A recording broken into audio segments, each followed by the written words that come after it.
Deep beneath the crumbling barn, where shadows clung to every beam and the cold winter air whispered through the broken boards, an old man knelt with trembling hands. Beside him, his gray and tan German shepherd, Ranger, let out a low, uneasy growl, ears pinned back and amber eyes fixed on the strange slab of concrete buried under decades of dust and forgotten straw. As Henry brushed away the last layer of dirt, his breath caught in his throat. A hidden vault, sealed for over a century, revealed itself beneath his fingertips. When he pried open the heavy lid, the stale air of history rushed out, and neither Henry nor Ranger knew they were about to awaken secrets long buried. A legacy of betrayal, redemption, and a destiny that had been waiting for them all along. The bitter wind swept across Madison County, Missouri, carrying whispers of an early winter. The sky hung low, heavy with gray clouds, and the fields stretched barren beneath a pale, lifeless sun. A cold drizzle clung to the earth, soaking the faded leaves and settling into the bones of the land. Henry Walker, 65 years old, sat hunched on the edge of the creaking wooden porch of his farmhouse, staring at the frost-tipped fields that had once brought him pride. Time had carved deep lines across his weathered face, his gray beard grown uneven, patchy in some spots, giving him a rugged but exhausted appearance. His hands, calloused, knotted from decades of carpentry, rested on his knees as though even lifting them required effort. His thinning silver hair was damp from the mist, sticking slightly to his forehead, and his pale blue eyes carried a quiet heaviness, reflecting years of loneliness more than any words ever could. Henry wasn't always like this. Once he had been known as a proud craftsman, someone whose hands could turn plain oak into living art, whose steady voice used to sing lullabies in a warm, bustling home filled with laughter. But after Sarah, his wife, died in her sleep 7 winters ago, and after his only son, Michael, moved to Kansas City for work, the farmhouse became hollow. It was now filled only with silence, dust, and the occasional sound of wood contracting in the cold. The one soul keeping Henry tethered to the world was Ranger, his 6-year-old German shepherd, a strong, sleek dog with black and tan fur and intelligent amber eyes. Ranger was big, almost 80 pounds of muscle and instinct. But despite his intimidating size, he was gentle with Henry, always curling at his feet during the long nights and resting his chin against Henry's worn boots. Ranger had once been trained as a service dog, bred from a long line of working shepherds, and though life on the farm had dulled some of his edges, his sharp instincts never faded. On this particular night, as rain whispered against the warped roof, Henry sat at the kitchen table with an empty coffee mug in front of him and bills scattered like fallen leaves across the wooden surface. He rubbed his forehead, closing his eyes tightly, the weight of debt and failure pressing against his chest. The bank had already sent 3 warnings. If he couldn't pay off the remaining balance within 2 months, the farm, his home, his memories, his last tie to Sarah, would be gone. "Guess it's just you and me, boy," Henry muttered, scratching behind Ranger's ears as the dog rested faithfully by his side. Ranger licked his hand softly, as if sensing his master's sinking heart. Outside, the wind picked up, rattling the old shutters. Somewhere in the barn, a loose panel of tin flapped noisily. Henry sighed, pushing himself up from the table, his knees creaking with the effort. The barn roof had been leaking for weeks, and tonight's rain would only make things worse. He grabbed his battered flashlight, slipped on his old work boots, and headed outside, Ranger following close behind. The barn sat 50 feet from the house, its once red paint stripped away by years of weather and neglect. The roof sagged in places, and one side leaned slightly inward, as though the structure itself was tired of standing. Inside, the damp smell of mold and old straw filled the air, mixing with the metallic tang of wet rust from forgotten tools. Henry shone his flashlight upward, tracing the streaks of water dripping steadily from the ceiling beams. He decided to climb up to the loft, hoping to salvage some planks from the old hayloft floor to patch the worst leaks. He moved carefully, his boots pressing against the damp wooden rungs of the ladder as Ranger waited below, whining softly. Henry reached the loft and began pulling aside old boards, tossing aside splintered planks one by one. His breath came heavy as the dust filled his lungs, forcing him to pause and cough into his sleeve. That's when his foot caught on something. A sharp jolt of pain shot through his knee as he stumbled, barely catching himself on the edge of a support beam. His flashlight clattered to the floor below, its weak beam spinning wildly across the walls. Ranger barked sharply, pacing in tight circles beneath him, ears pinned back. Henry cursed softly under his breath, steadying himself. He knelt, rubbing his sore leg when Ranger began scratching furiously at the packed straw beneath the loft ladder. "What is it, boy?" Henry called, frowning. Ranger's barking intensified, his claws tearing into a mound of rotted straw and dust piled against the wooden boards of the ground level. The dog rarely behaved this way unless he sensed something unusual. Henry groaned as he climbed back down, his stiff knees protesting with each step. Kneeling beside Ranger, he began pulling at the straw with his rough hands. Slowly, the damp, foul-smelling hay gave way, revealing a square patch of wood beneath, darker, harder, and unlike the rest of the surrounding floorboards. He swept away the last of the debris, and his heart skipped as his fingertips brushed against something cold and unyielding beneath the wood's cracked surface. Henry cleared the final layer and froze. Embedded into the packed earth, concealed beneath the hay for what must have been decades, was a solid slab of concrete about 3 feet wide. Its gray surface stood out starkly against the surrounding dirt floor, too perfectly cut, too deliberate to be natural. His breath quickened, clouding faintly in the damp air. "What in God's name?" he whispered to himself. Ranger circled the slab, whining softly, his nose pressed against the edges, tail stiff and motionless. The dog's behavior confirmed what Henry was already thinking. This was something hidden, something not meant to be found. He sat back on his heels, palms resting on his thighs, mind spinning. There shouldn't have been any concrete under the barn floor, not in a building this old. This farm had belonged to the Walker family for generations, and Henry knew its every creak and flaw. Yet here, in the heart of his crumbling barn, lay something he had never known existed. Henry's heart thudded steadily in his chest. The rain outside intensified, pounding against the tin roof like a distant drumbeat. The entire barn seemed to grow quieter, as though holding its breath. He ran a hand over his face, feeling the dampness of sweat despite the cold. Part of him wanted to leave it, to pretend he hadn't seen it, to walk away from whatever secrets had been buried here. But another part of him, the same restless curiosity that once drove his young carpenter's hands, refused to let go. Ranger let out a low growl, his eyes fixed on the slab as though warning Henry.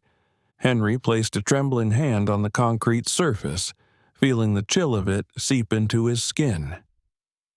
Something about the slab felt wrong, not just because it didn't belong there, but because touching it gave him an odd sensation, like brushing against a locked door behind which an untold story was waiting. The storm outside raged louder, and Henry sat there with Ranger at his side, staring at the hidden slab as if time itself had paused. He didn't know yet, but the discovery beneath his barn would change everything. And somewhere, deep inside him, beneath the weight of debts, loneliness, and fading hope, a spark, faint but undeniable, had been lit once more. The rain had settled into a steady whisper, a fine, cold curtain that softened the edges of the fields and turned the air inside the old barn damp and metallic. Henry Walker stood over the square of concrete he and Ranger had uncovered, the gray slab looking strangely out of place against the packed earth and straw-stained floorboards. He tightened his grip on the crowbar, the knotted muscles in his forearms flexing beneath his frayed flannel sleeve, and exhaled through the ache in his ribs. At 65, his frame was still broad and stubbornly solid, but time had threaded stiffness into his joints. Every lift, every twist carried the weight of pride, the stubborn pride of a man who refused to be finished. Ranger, his 6-year-old German shepherd, sat close enough that Henry could feel the dog's warmth at his calf. The shepherd's black and tan coat gleamed faintly even in the dim lantern light, his amber eyes locked on the slab, ears pricked, muscles tight beneath his fur. A low growl hummed in Ranger's throat, the kind of sound he only made when his instincts caught something Henry couldn't yet see. "Easy," Henry murmured, his voice rough and low, worn from years of silence and sawdust.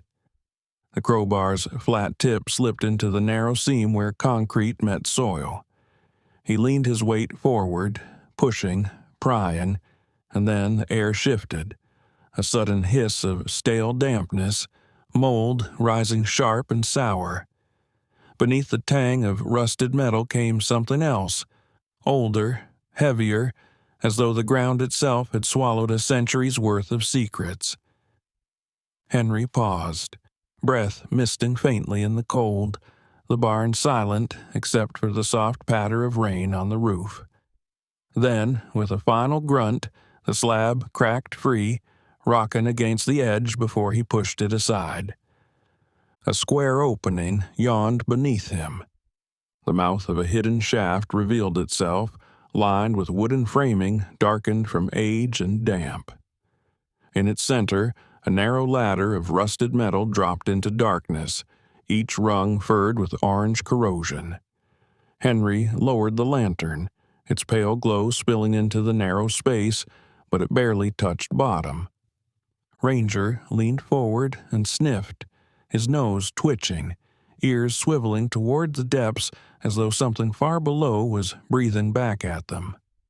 The dog gave a sharp, restless whine, pacing once, then sat squarely before the hole, his tail stiff.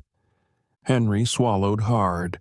His heart thumped unevenly, heavy in his chest, the weight of years compressing into this single moment. This barn had been his father's before him, and his father's father before that. It had always been just wood and tools and silence, but now it held something else, something it had been keeping from him. The first rusted rung creaked as Henry placed his boot on it, testing its strength. For a man who spent decades shaping oak beams and walnut staircases, steel felt unfamiliar underfoot, like stepping into someone else's story. He descended slowly, the lantern swinging low in his left hand, the cold damp air breathing up against his cheeks. The ladder groaned under his weight, flakes of rust tumbling into the black. At the bottom, his boots touched compacted dirt. The lantern illuminated a small chamber, no larger than 3 meters by 3, the walls carved roughly into earth and braced with old timbers blackened with time. Dust floated thick and lazy, spiraling in the soft yellow glow. Against the far wall sat a massive safe, its steel face dulled by age, the embossed letters Diebold Safe and Lock Company barely legible through the film of rust. Its wheel handle was locked solid, edges corroded, the iron groaning faintly when Henry laid his hand against it. Beside it, 3 wooden crates sagged under their own rot, nails rusted to black threads. A cracked leather satchel, edges curled and brittle, leaned in the corner like it had been waiting for someone to come find it. Henry crouched, bones aching, and eased one of the crates open where the wood had already splintered. Inside, folded with deliberate care, were yellow newspapers, the ink faded but still legible under the lantern light. The top headline read, "Prairie Express Robbery. $50,000 in gold vanishes without a trace." The date, August 17th, 1892. Henry blinked, his breath catching in his throat. The Prairie Express. He'd heard his grandfather mention it once, late one summer night when whiskey loosened his tongue. A train ambushed, passengers terrified, and a fortune in gold stolen, never recovered. But his grandfather had laughed it off as small-town folklore, a tale to entertain restless farmhands. Yet here it was. The paper crackled faintly as he unfolded it further, scanning the details. The names of outlaws, the Pinkerton detectives called in, the rumors that the gold had been hidden somewhere beyond the ridge where the earth remembers. Henry's mind reeled. $50,000 in 1892 gold. By today's worth, that was a fortune. Enough to pay off the bank, rebuild the farm, and more. But this wasn't excitement blooming in his chest. It was unease. Why here? Why beneath his barn? Ranger barked once, sharp and low, the sound bouncing strangely in the confined space. The shepherd stepped to the edge of the ladder above, peering down, tail rigid. Henry folded the newspaper carefully and slipped it back into the crate. His hand lingered on the cracked leather satchel for a moment. Tempted, but he pulled back. Not tonight. Not yet. The damp chill clung to his skin as he climbed the ladder, the lantern's glow shrinking below until the darkness swallowed the chamber whole again. When Henry emerged into the barn, he slid the slab back into place, pressing straw over it until the secret was hidden once more. Ranger was still on guard, pacing tight circles, ears swiveling with every creak of the wind. Henry knelt, pressing a hand to the shepherd's head, grounding himself in the steady thrum of life beneath his palm. "Easy, boy," he whispered. "We'll figure it out. Just not tonight." But even as he closed the barn doors against the rain, the image of the safe, the satchel, and the yellowed headlines burned behind his eyes. And deep down, Henry knew this discovery was only the beginning. The air was thick with damp earth and secrets long buried. Rain whispered steadily against the roof of the old barn as Henry Walker crouched by the wooden crate that had once rested, forgotten, in the darkened cellar beneath his barn. The rusty hinges groaned when he pushed it aside, revealing the cracked, leather-bound journal nestled in the dust. The flickering lantern beside him cast dancing shadows over the stone walls, making the darkness seem alive. Ranger, his loyal German shepherd, lay near the ladder, ears alert, eyes fixed on the cellar entrance like a sentinel guarding an ancient tomb. Henry's fingers, weathered and calloused from years of hard labor, hesitated over the journal's cover. A faded CB was embossed on the front, barely visible under grime. He opened it carefully, the spine groaning in protest. The pages were yellowed, brittle at the corners, ink smudged by time, but legible. His brow furrowed as he began to read. March 9th, 1893. I, Carter Blackwood, write these words for no one. or perhaps for those who one day will need to know the truth, not just of what we did, but why.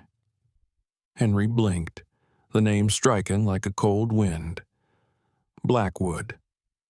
That name wasn't on any deed he'd ever signed, nor in any town records he'd come across when he'd inherited the farm through a distant cousin. But here, buried under the barn floor, was a direct voice from a man who once called this very ground his own. He turned the page. My brother, Nathaniel, and I were no outlaws, not truly. The men on that train, most of them walked away unharmed. But Prairie Express was carrying more than passengers that night. $50,000 in minted gold coins straight from the federal treasury. We took it all. And then we vanished. Henry's jaw tightened. The Prairie Express. He remembered it vaguely. An old legend in these parts, a mystery whispered by old-timers. Some said it was a ghost story. Others believed the gold had sunk into the Missouri River during a storm. No one had ever found it, but here was the truth, in trembling cursive ink lying heavy in his hands. We came back here after, to our family's land. We buried it beneath the livestock barn, poured a slab over it with our own hands. The Diebold safe holds the most valuable pieces, the gold, the deeds, the letters from our contact inside the railway. Henry swallowed hard and looked across the dim cellar. The iron safe he had discovered earlier sat silent and cold in the corner, its rusted edges devouring the faint light from the lantern. His heart thudded in his chest, a mix of fear and awe, as if he had disturbed something sacred, or cursed. Ranger gave a soft growl, low and uncertain. Henry reached over and scratched behind the dog's ears, murmuring, "It's all right, boy. We're just learning the truth." Turning the page again, his eyes widened. "The Pinkertons are coming. We saw 2 men in Columbia asking about a carpenter with a limp and a tall man with a scar on his cheek. That's me and Nathaniel. It's only a matter of time. I built a vault beneath the vault. If we vanish, they'll never find it. I'd rather rot in the soil of this land than hang like a thief in front of my son." Henry leaned back against the cold stone wall, mind spinning. Carter had been a father, a craftsman like himself, a man torn between guilt and survival. He imagined him now, a bearded man with calloused hands, perhaps in his late 30s, hammering boards and pouring cement in the dead of night, his brother watching the shadows. The fear in those entries wasn't just fear of lawmen, it was fear of legacy, of losing everything they'd built, not just the gold. Henry stared at the flickering lantern and muttered, "This place, this farm, it wasn't just handed down from nowhere, it's theirs. I'm living in their bones." Ranger nudged him with a gentle whine, sensing the tension. Henry nodded. "I know, boy. I know." He closed the journal gently, placing it back into the crate. He didn't need to read more. The message was clear. This wasn't just about gold. It wasn't just about history. This was about blood, about choices, about the stories no one tells, the ones that hide beneath floorboards and breathe in the silence. Back on the ladder, Henry climbed slowly into the barn. The rain had picked up, tapping faster against the roof like hurried footsteps. He glanced around at the shadows, then down at the trapdoor he gently closed behind him. A part of him had changed in that cellar. A part of him that still grieved his wife, that felt the ache of his estranged son's absence, now clung to something different. Purpose. The name Blackwood echoed in his mind, and he couldn't help but wonder, had fate brought him here by chance? Or had this land been waiting for him all along? He looked down at Ranger, who stood beside him faithfully, as always. "Let's go inside," he whispered. "We've got a lot to think about." As they stepped out into the misty yard, Henry no longer saw a dying farm with a leaking roof. He saw something deeper, older, a story trying to surface, and in the whispering rain, he could almost hear the ghosts of the past urging him forward. The following Tuesday arrived wrapped in gray clouds and the promise of rain. Henry Walker stood outside the modest brick building of First Northern Bank of Duluth, hat in hand, papers folded neatly under his arm. His eyes, pale blue and tired, scanned the sign as if hoping for a better name, a softer institution, something less sharp.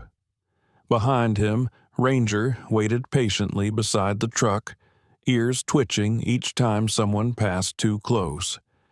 Inside, the bank was all polished tile and glass that reflected the weariness of every farmer who stepped in. Henry had come with a simple request, a modest loan to help repair the roof, patch the silo, maybe give the fields one last season before winter.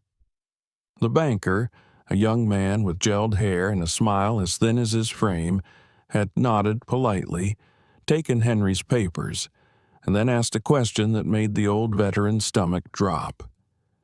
"There seems to be an unusual mention on the title," he said, flipping through the papers. "Something recent. You filed new survey documentation." Henry's brow furrowed. "Just had the land resurveyed for insurance, that's all. Why?" The man shrugged. "There's been interest. Historical Preservation Office reached out this morning. Something about foundations older than recorded. Civil War era, maybe." Henry didn't answer, just thanked the man, left quietly, and drove home with a hollowness blooming in his chest. That evening, as dusk began to settle like ash across the tree line, a black SUV turned onto Henry's gravel road. Ranger's ears perked. The dog let out a short bark, not aggressive, not yet, but his body stood stiff as the vehicle rolled to a stop near the front porch. Out stepped a tall man in his late 40s with a tailored charcoal coat that gleamed with raindrops. He had a strong build, not overly muscular, but compact, deliberate. His hair was dark with streaks of silver at the temples, and his jaw, square and clean-shaven, held tension like a coiled spring. Thin-rimmed glasses framed cold, calculating eyes. "I'm looking for Mr. Henry Walker," the man said, his voice smooth and practiced. "You found him," Henry said, stepping out onto the porch, arms crossed. "Douglas Prescott." The man extended a gloved hand. "A pleasure.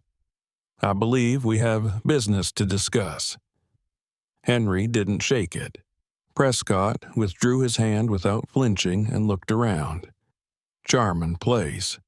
Bit rugged, but there's history here, isn't there?" "I suppose."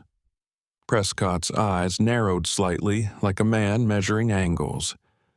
"I understand you've recently uncovered certain artifacts, a subterranean vault, perhaps?" Henry's jaw clenched. "I didn't report anything." "No, but banks have ears, and small towns have looser lips than whiskey bottles. And you, sir, have made inquiries. Documents, permits, geological scans, all traceable." He smiled, thin and wolfish. "You see, my grandfather, William Prescott, spent 40 years investigating the Prairie Express incident.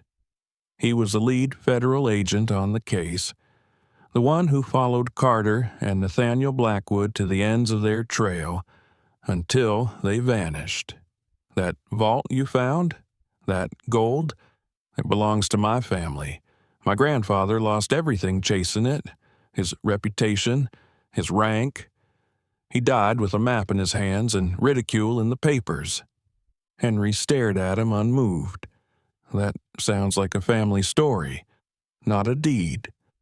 "Oh, but it will be," Prescott said, reaching into his coat and pulling out a rolled document.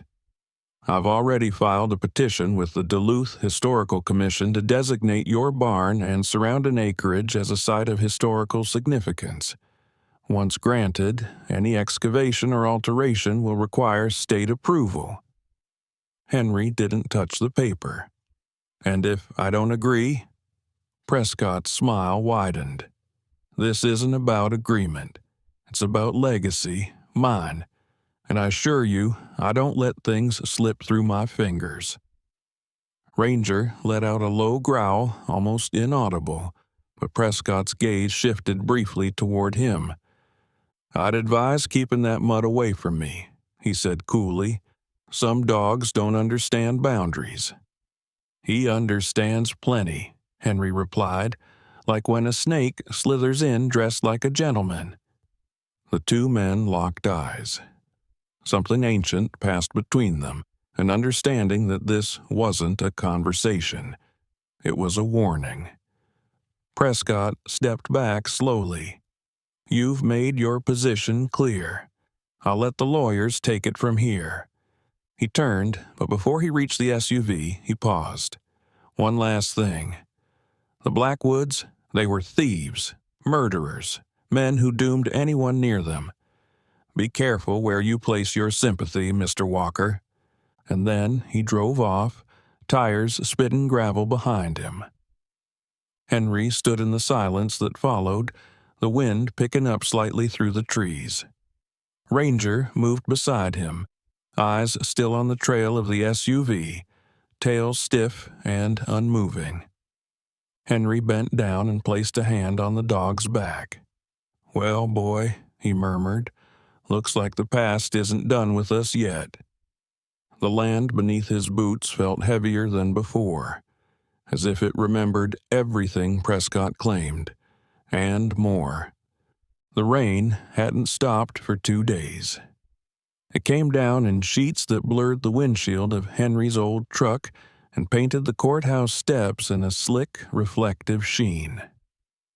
Ranger sat silently in the passenger seat, eyes scanning the courthouse lawn as if sensing something beyond the veil of water. Henry sighed, pulling his coat tighter as he stepped out into the storm. The courthouse in Madison County was a weathered structure of red brick and gray stone, with wide-arched windows that looked like they had once witnessed duels of words and pride. Inside, it smelled of old paper, lemon oil, and something faintly metallic, perhaps history itself. Henry shook the rain from his hat and entered the records office. Behind the desk sat a woman in her late 50s with a face carved from discipline and a voice like a librarian who'd won too many arguments. Her nameplate read Beatrice Alden. She was tall and lean, with silver hair pulled into a tight bun and glasses that hung from a delicate chain around her neck. She looked up as he approached, then gave him the kind of tight-lipped nod reserved for strangers with purpose. "I'm looking for land ownership records," Henry said, "particularly involving the Blackwood family, late 1800s. Beatrice tilted her head. "You a lawyer?" "No, just connected to the land. I think something important was missed." That answer seemed to satisfy her, or at least pique her curiosity. She stood with surprising speed and led him down a narrow hallway lined with rust-colored file cabinets and oil paintings of unsmiling judges. At the end of the corridor was a locked archive room. "Everything pre-1900s in here," she muttered, unlocking the door. "Try Section 12, railroad disputes, territorial claims, land deeds." For the next 2 hours, Henry combed through dust-choked boxes and brittle folders until his fingers found a folder labeled Blackwood v. Missouri Pacific Railroad, 1897. He pulled it gently from its resting place and opened the flap. There it was. A ruling signed and sealed by Judge Merriweather dated June 3, 1897.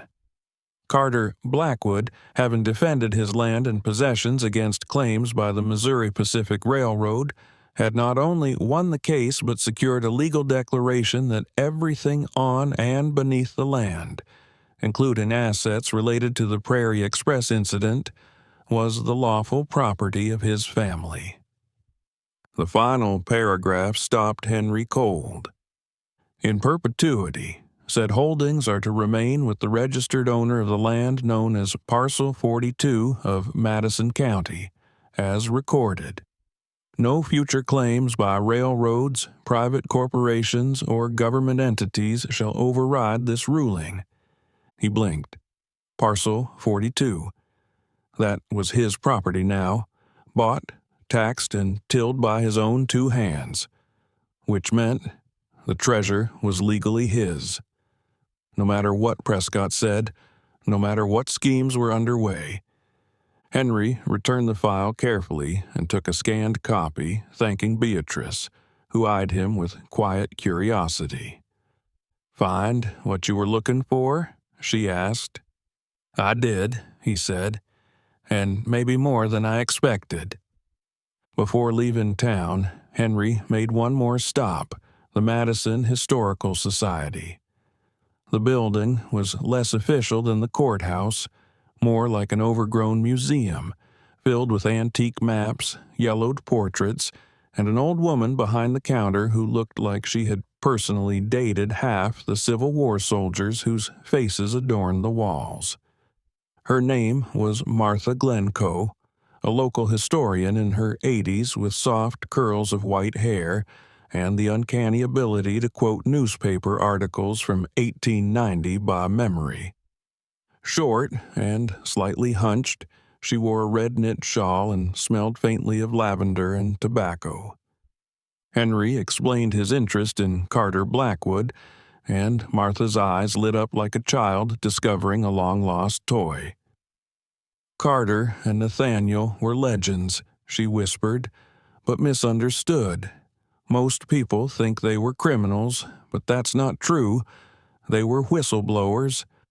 The gold from Prairie Express was taken by railroad executives. The Blackwoods were trying to return it to the workers who never got paid after the crash. Henry was stunned. That's never been recorded. "No," Martha said softly, "because history is written by the victors." And Prescott's grandfather made sure their version became the truth. Back home, Henry paced the floor of his kitchen, Ranger watching from his usual spot by the door. The discovery had given him a surge of purpose, but it hadn't come soon enough. That evening, a letter arrived, hand-delivered by a courier in a Navy windbreaker who didn't say a word. It was from the town council. The vote had been accelerated. Prescott had successfully pushed for an emergency session.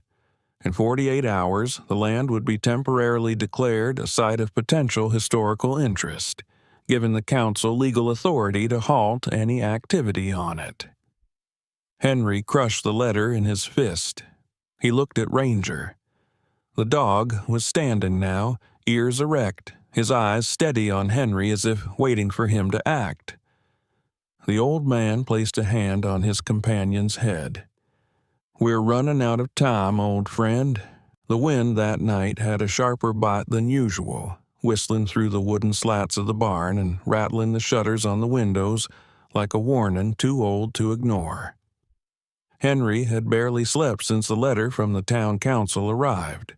He knew Prescott wouldn't wait for bureaucracy to take its course, not when something more direct could be done under the veil of darkness. At precisely 2:13 a.m., a deep growl tore through the silence. Ranger was already on all fours by the front door, hackles raised, his body taut like a drawn bowstring. The German shepherd, now 7 years old, was a massive figure, black and tan fur sleek with rain, his amber eyes glowing like twin lanterns in the dim light of the hallway. Henry reached for the shotgun by the wall, but paused when Ranger bolted toward the rear of the house, snarling.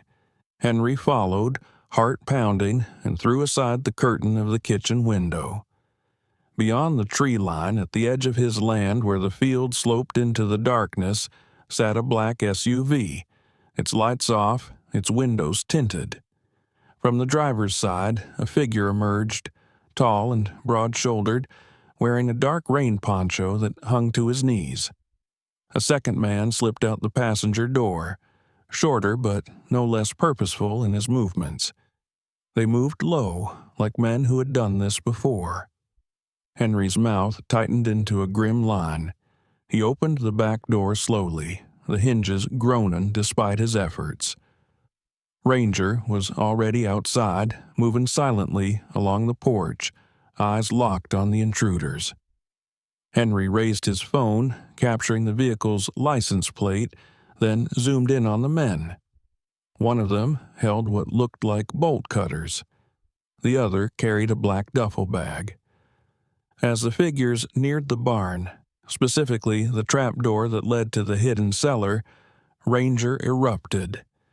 He bounded down the porch steps and across the field in an explosive sprint, barking like a war drum. The taller man flinched and pulled something from his coat, possibly pepper spray, possibly worse, but Ranger didn't stop. With a guttural snarl, he launched himself forward. The men didn't wait. They ran, dropping the bag, crashing through the underbrush toward the SUV. Tires squealed seconds later, spraying mud as they sped away down the gravel road. Henry exhaled, chest heaving. He hurried to Ranger's side, kneeling by the bag. Inside were plastic ties, a crowbar, and something that made his skin crawl, a folded tarp. "Prescott's not waiting anymore," he muttered. "He's sending shadows." Back inside, Henry wiped rain from his face and stared at the flickering lamplight dancing across the wood-paneled walls. Sleep was out of the question. He had to act. In the barn, beneath the trapdoor, was the carefully hidden vault where Carter Blackwood had stored what remained of his family's legacy. It wasn't just gold and currency, it was testimony, documented truth. With slow reverence, Henry pulled the hatch open, feeling the cold breath of the earth rise to meet him. Ranger followed, ever watchful, his paws silent on the old wooden rungs of the ladder. Below, the chamber was as Carter described it, lined with cedar, reinforced with iron brackets, and bone-dry despite decades of weather above. Henry had only explored it partially until now. Tonight, he'd go deeper. In the far corner lay a chest with a rusted latch. Henry opened it and carefully removed its contents. A cloth bundle of old Confederate bills, several gold coins stamped 1874, and the crown jewel, Carter Blackwood's personal journal. Bound in thick leather, its edges curled from age, the cover bore the family's crest, a raven clutching a branch. He snapped photos of everything, each page, each coin, each marker of provenance. His phone battery blinked red, but he ignored it. These images could mean the difference between ownership and erasure. He wrapped the most important items in a waterproof satchel, then sealed the hatch once more. It was 4:30 a.m. when he finally returned to the house. Ranger, never once leaving his side, stood sentry at the door while Henry locked the satchel in a steel footlocker beneath his bed. He placed the phone next to it, already uploading backups to the cloud. The internet was slow out here, but it would finish before dawn. He turned to Ranger, who had returned to his spot by the window. "You knew, didn't you?" Henry said softly. "Before I saw them." Ranger's ears twitched, but he didn't look away from the window. The storm had slowed to a drizzle, but the tension hadn't lifted. Danger was close. Too close now to ignore. The hour was just past midnight when Henry lit the last lantern in the barn. Outside, the fog clung to the fields like a drowning memory, and frost shimmered on every fence post and branch. Ranger paced back and forth by the truck, his ears swiveling at every sound, his breath hanging in the cold air like smoke. There was no time to lose. Prescott had moved faster than Henry anticipated. Word had reached him through Sarah, his tall, sharp-minded neighbor with silver blonde hair always pulled into a tight braid and a tendency to speak bluntly, that Prescott had pressured the town council into a surprise vote. The meeting was set for 7 a.m. sharp. If passed, it would officially designate the barn and the land around it as a historical site. Once that happened, Henry would lose all rights to excavate, move, or even touch what lay beneath the floorboards of the old stable. Henry's gnarled fingers worked quickly as he opened the back seat of the old Dodge truck. The seat creaked on its rusted hinge, revealing a hollow space beneath the cushion. He laid in a waterproof satchel containing the most damning pieces of history: Carter Blackwood's original journal, 3 gold coins, 2 preserved banknotes from the 1800s, and a wax-sealed letter of ownership bearing the Blackwood crest. He turned to Ranger. "We're not hiding anymore. This is ours, and we take it to the bank." Ranger gave a low chuff, eyes sharp and alert. At 7 years old, the German Shepherd was still in his prime. Muscular, swift, with a black muzzle and a long scar on his left leg from the days he'd served with Henry in Iraq. That injury had nearly cost Ranger his life.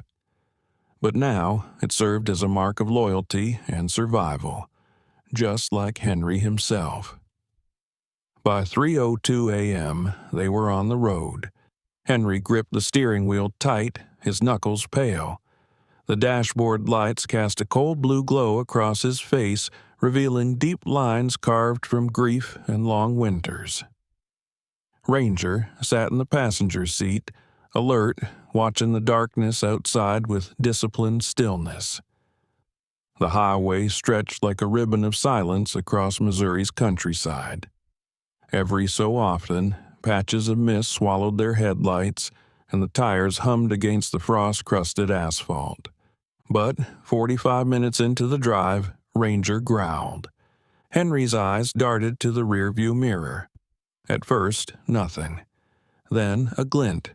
Headlights cresting the ridge behind them, far too fast for this hour, a black SUV. Henry's pulse quickened. He pressed harder on the gas. The Dodge was old, but she had muscle where it counted. They barreled down a slope where tree shadows danced like ghosts across the road. That's when Ranger howled, a sharp, warning sound that vibrated through Henry's spine.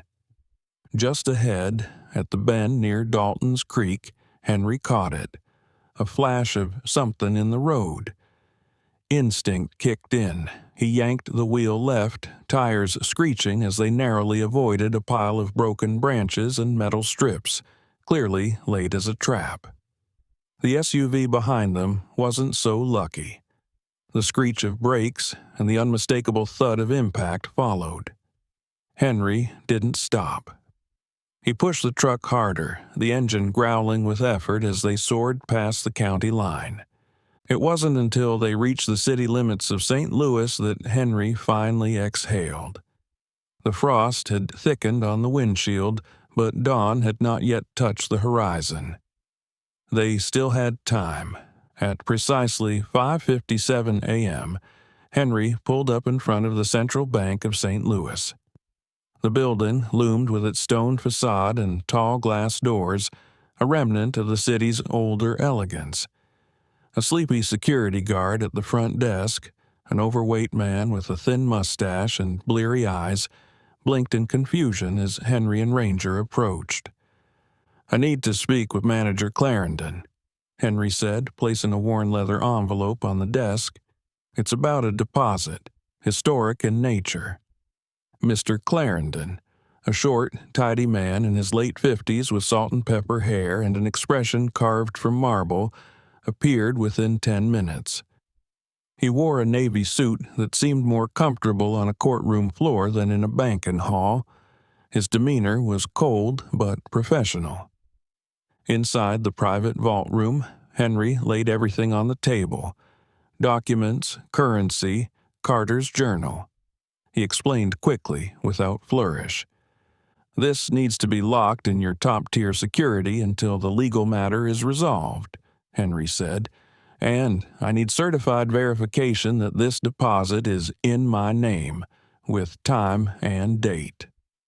Clarendon raised a skeptical eyebrow. "This is highly irregular." "So is a town trying to steal a man's birthright at sunrise," Henry snapped. Clarendon, perhaps moved by the iron resolve in Henry's voice or the badge of Ranger's military collar, nodded. "Very well." By 6:32 a.m., the deposit was secured. Digital backups had already been uploaded to Henry's secured drive. He left with a certified letter in hand, time-stamped and notarized. Ranger walked proudly beside him, tail raised, eyes still scanning. The SUV never caught up. Back on the highway, with less than 30 minutes before the town vote, Henry leaned back for a breath. "We bought time, boy," he muttered, hand resting on Ranger's neck. "Now let's see what we can do with it." The sun rose like a blade over the horizon, slicing through the haze of the long night. At the Central Bank of St. Louis, security guards were already on high alert, their radios crackling with terse chatter. In a private conference room on the second floor, Henry sat across a wide oak table from a man he had never met before, but whose word, by the end of the day, could change his life.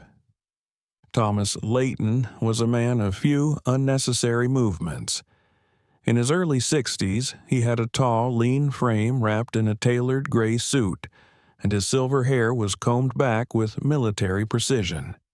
His square jaw was clean-shaven, but deep lines carved across his brow gave away a life spent in scrutiny and judgment. He was a private asset appraiser, one of the most respected in the Midwest. Banks called him in when they needed absolute certainty. He neither smiled nor scowled as he opened the leather case he carried and laid out tools, gloves, and a set of high-resolution lenses. Henry sat quietly beside Ranger, who rested on the polished marble floor, his head between his paws, but his eyes always open. Every now and then, the dog's ears twitched at the subtle vibrations of boots in the hallway or the crack of distant voices. It had been a long journey, but both man and dog were carved from patient wood. Laid out in velvet-lined trays on the table were the gold coins, rare banknotes, and the small leather-bound journal belonging to Carter Blackwood. Each item had been sealed and numbered the night before by bank staff under Clarendon's watchful eye. Thomas examined them one by one with care that bordered on reverence. "These banknotes," Thomas said in a voice that barely cracked above a whisper, "are Civil War era, Series 1863, in pristine condition. This alone could fetch 6 figures at auction." He continued, pulling up a soft cloth to cradle one of the coins. "Black Liberty heads. Minted in New Orleans, 1850s. Rare, almost uncirculated. Likely part of a Confederate treasury stockpile that never reached its destination." Henry said nothing. He had no desire for wealth, only to protect what was rightfully his. But when Thomas reached the journal, his hand slowed. He opened the brittle pages with surgical care. The first few were personal notes, weather reports, crop conditions, family reflections. But 10 pages in, he paused, adjusted his lens, and read aloud. "Today, I sealed the last of the crates beneath the west stable. The war may come or go, but the land shall keep what men cannot. Signed, C.B. He looked up at Henry. There's no question. This isn't just a collection. This is a historical vault. Thomas stood and removed his gloves. Estimated total value, conservatively, $5 to $6 million. Before Henry could reply, the door burst open. Douglas Prescott strode in like a general arriving at a battlefield he already considered won. Dressed in a sleek black overcoat, his dark hair slicked back and his clean-shaven face twisted in a confident smirk, he cut a sharp contrast to Henry's earth-worn clothes. At his side was a short, hawk-eyed man in a pinstripe suit. His lawyer, obviously. The man didn't introduce himself, but carried a thick leather briefcase and a smirk to match his employer's. "This proceeding is over," Prescott declared, placing a thick folder on the table. "This treasure, as you all call it, is tied to my family history. My grandfather, William Prescott, pursued this vault for decades. His journals prove it. We have a claim." Before anyone could respond, Mr. Clarendon entered with 2 uniformed police officers at his flank. He adjusted his glasses and looked straight at Prescott.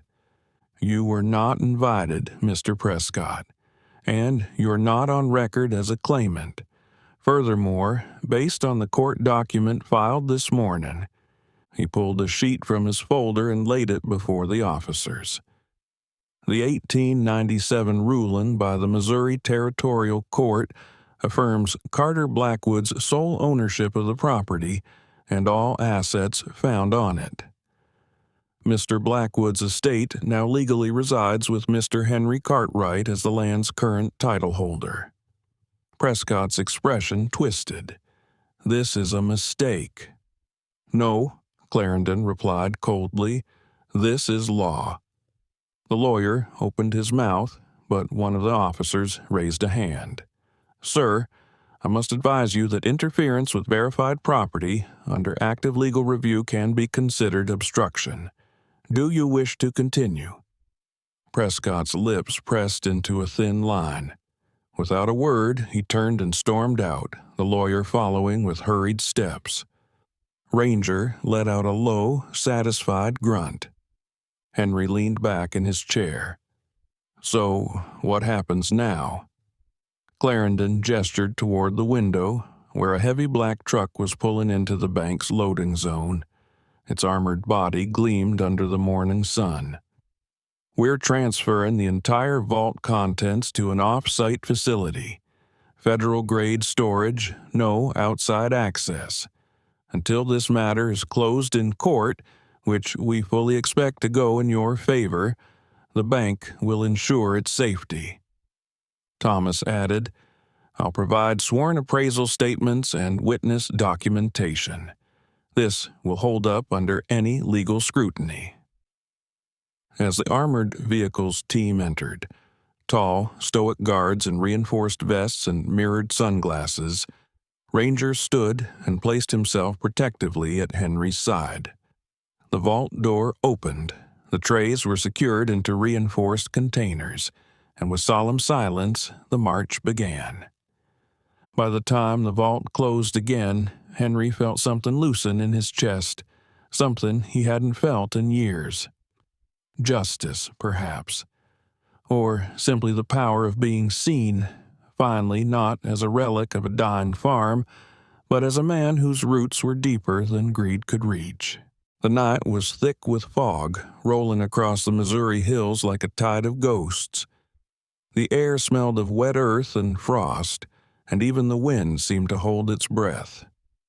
Henry had long since returned to his farmhouse after the long day at the bank, though sleep was elusive.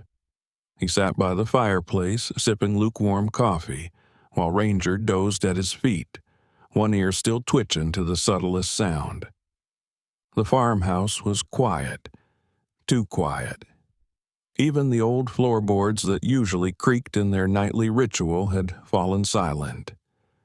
At 1:46 a.m., Ranger shot up, eyes glowing amber in the firelight. The hair along his back bristled. A deep growl bubbled from his throat, low and primal.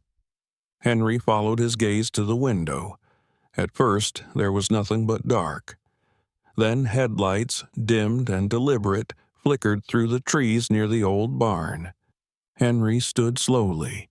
He wore a flannel shirt and wool trousers, his calloused hands already reaching for the shotgun he kept behind the door. He didn't want to use it, but something about the night felt final. "Go," he whispered to Ranger. The German shepherd bolted out the back, vanishing into the dark with a practiced silence. By the time Henry slipped around the side of the house, crouching beneath the porch awning, he saw them. Two figures, both in black, one stockier than the other. The stocky one moved like he owned the place, bold and confident. The other fumbled with a flashlight, casting shaky beams across the barn door. It was Douglas Prescott. Even in the dark, his polished boots and expensive coat gave him away. But this time, the arrogance was gone. His shoulders were hunched, breath visible in the cold air. Prescott muttered to the man beside him, a lean, pale-faced thug with sunken cheeks and nervous hands. "Just find the box, fast.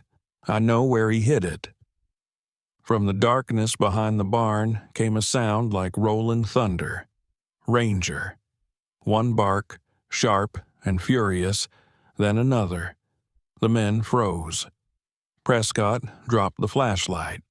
Ranger exploded from the shadows, teeth bared, growling like a beast from a forgotten age. The thug ran. Prescott turned to follow, but slipped on the frost-slicked grass and hit the ground hard. He tried to crawl, but Ranger stood over him, barking so fiercely the air itself seemed to tremble. Henry stepped into view with the shotgun at his side, not raised, just visible. "Don't move," he said coldly. "You picked the wrong night." 10 minutes later, red and blue lights tore through the night. Sheriff Colton Myers arrived first, a broad-shouldered man in his late 50s with a salt-and-pepper mustache and weathered face that had seen decades of small-town drama. He wore a dark sheriff's jacket, frayed at the cuffs, and his calm presence was a balm to Henry's nerves. He greeted Henry with a nod. "Got your call. Didn't expect it'd be this dramatic." Beside him was Deputy Lena Quinn, a sharp-eyed, red-haired woman in her early 30s, with freckles across her pale cheeks and the kind of no-nonsense attitude that often made people underestimate her until it was too late. Prescott was on his knees now, hands zip-tied behind his back, his face pale, scraped from the fall and flushed with fury. "I was trying to protect my family's legacy," he barked, as if outrage would free him. Colton raised an eyebrow. "By breaking into a man's barn at 2 a.m.? He turned to Lena. "Read him his rights." The investigation began quickly. Within 24 hours, local news picked up the story. Bank records were traced. Emails leaked. It turned out that Prescott had paid a private surveillance firm, Craven and Blackwell Investigations, to tail Henry. The lean man who ran with him from the barn was one of their operatives. The firm had been bribing town council members to move up the vote, sabotaging fencing on Henry's property, and even planting false reports of hazardous materials near the well to have the land condemned. When confronted with mounting evidence, several council members flipped. They admitted to receiving gifts, luxury trips, anonymous donations, untraceable favors. By the end of the week, Douglas Prescott's name was stripped from every ballot, every committee. His family's political dynasty, which had ruled over Madison County like a shadow for generations, fell in silence. The town watched as his fortune crumbled and his arrogance turned to ash. For Henry, it was not a moment of triumph, but a release. He didn't rejoice. He simply returned to his fields, walked his land with Ranger at his side, and listened to the wind pass over the tall grass like it had for 100 years. Ranger stayed closer than ever, as if knowing the fight was truly over. One morning, Sheriff Colton stopped by. He brought papers from the county confirming Henry's permanent ownership of the land and the vault. No further disputes allowed.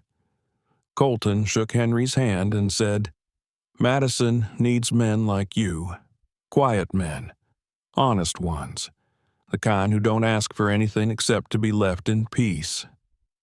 Henry only nodded. He didn't need statues or headlines. He had the land. He had Ranger. And now he had peace. The morning sun rose slowly over the rolling hills of Missouri, casting its golden hue across the reborn fields of the Walker Ranch. Dew sparkled on the blades of grass, and a chorus of birds greeted the day as if the land itself had awakened from a long, bitter slumber. The air was warm, sweet with the scent of tilled earth and budding wildflowers. Henry Walker sat on the front porch of his farmhouse, a mug of black coffee in his hand, steam curling lazily in the morning breeze. His once wrinkled brow had smoothed slightly in recent months, and though time still carved its lines across his weathered face, his eyes were no longer haunted by shadows. They were clear now, steady and full of quiet purpose.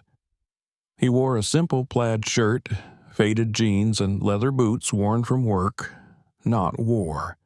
Beside him lay Ranger, the noble German shepherd, now 7 years old. His thick coat, a blend of black and tan, shimmered under the sunlight. Though the scar above his right paw remained, a token from his service days, it no longer defined him.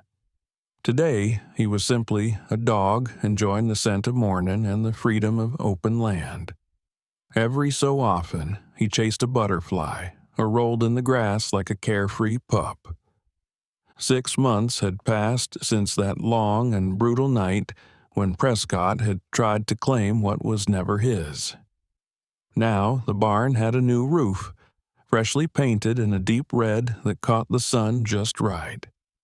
The fencing was mended, the crops were thriving, and the stables once again echoed with the soft rustle of hay and the occasional snort of horses. Henry had used a portion of the recovered treasure to pay off every cent of debt tied to the ranch, both his and the lingering ones left behind by the Blackwood family. The rest he did not squander. Instead, he created something enduring. The Blackwood Walker Foundation was born in the spirit of redemption. Its mission was simple: to provide tools, seeds, and training to struggling farmers across the Midwest, and scholarships to children in rural areas who dreamed of a better life. Henry didn't care for ceremonies, but he quietly began receiving letters, handwritten notes from single mothers, young boys who dreamed of becoming veterinarians, or old farmers who could now plant a new season's worth of hope. One afternoon, the Sheriff's Department of Madison County held a small outdoor ceremony in the town square. A modest crowd gathered, locals in denim and sun hats, children with American flags, and a brass band composed mostly of high school students. Sheriff Colton Myers stood at the podium holding a polished wooden box lined with velvet. Behind him, Deputy Lena Quinn smiled as she held the leash of the guest of honor, Ranger. "Some heroes walk on 2 legs," Colton said, "and some on 4. He opened the box, revealing a small silver badge shaped like a star, engraved with the words Honorary K-9 Madison County Sheriff's Department. The crowd erupted in applause as the badge was pinned gently onto Ranger's collar. The old shepherd stood proud, ears perked, eyes alert, tail wagging slowly. Henry, standing off to the side, rubbed at the corner of his eye and muttered something about dust in the wind. That evening, Sarah Beaumont stopped by. Sarah, a woman in her early 50s, was the town's librarian and an old acquaintance of Henry's from high school. She had an elegant stature, tall and slender, with auburn hair streaked with silver, often tied back into a loose bun. Her voice was soft, with a wisdom honed by years among books and people. She brought a pie, homemade, and insisted they eat it on the porch. Ranger quickly positioned himself nearby, clearly hoping for crumbs. "I read the paper today," Sarah said between bites, "about the foundation, and Ranger's medal. Madison hasn't had a hero in a long time." Henry chuckled. "I'm no hero, Sarah, just a tired old man with a lucky dog." Sarah tilted her head, eyes kind but sharp. "No, Henry, you're a man who stayed. When others gave up, you stayed." The silence between them was comfortable, the kind of silence shared only by those who have known pain and chosen to live beyond it. As night fell and the stars began their slow dance across the velvet sky, Henry leaned back in his chair, mug in hand once more. Sarah had gone home, but her voice lingered in his ears. In the distance, fireflies blinked like forgotten memories, and somewhere down by the creek, frogs began their nightly chorus. Ranger lay beside him, chin on his paws, eyes half-lidded. Henry reached down and scratched behind his ears. "You kept me alive, you know," he whispered, "not just that night, all the nights." Ranger's tail thumped once. Henry stared out across the land that had once belonged to outlaws and ghosts, now returned to something pure. The treasure had given him freedom, yes, but what mattered more was something you couldn't put a price on. A companion who never left his side, a second chance at life, and the slow, steady return of hope. Some men spend their whole lives looking for riches. Henry Walker found his in loyalty, in soil, and in silence. And as the sun rose each morning, spilling light across the fields and waking the hills in gold, he knew that this simple, quiet life was worth every battle. Sometimes the greatest treasures in life are not measured in gold coins or old maps, but in quiet mornings, loyal companions, and the second chances we never thought we deserved. Henry Walker had long given up on hope. He thought he was too broken, too old, too far gone. But God works in mysterious ways. A whisper in the wind, a dog's bark in the night, a forgotten diary tucked beneath the dust of time. These were not just coincidences. They were signs, small miracles stitched into the ordinary. Proof that even when we feel lost, heaven still remembers our name. This story is not just about Henry. It's about every soul who ever sat on a porch wondering if life had anything left to offer. It's about you, the viewer, who may be carrying burdens no one else sees. Maybe today is the day your ranger comes running. Maybe the storm in your life is clearing, slowly, gently. And maybe, just maybe, grace is already on its way, hidden in the form of a friend, a stranger's kindness, or a story like this. So if this tale touched your heart, share it with someone who needs a little light. Leave a comment.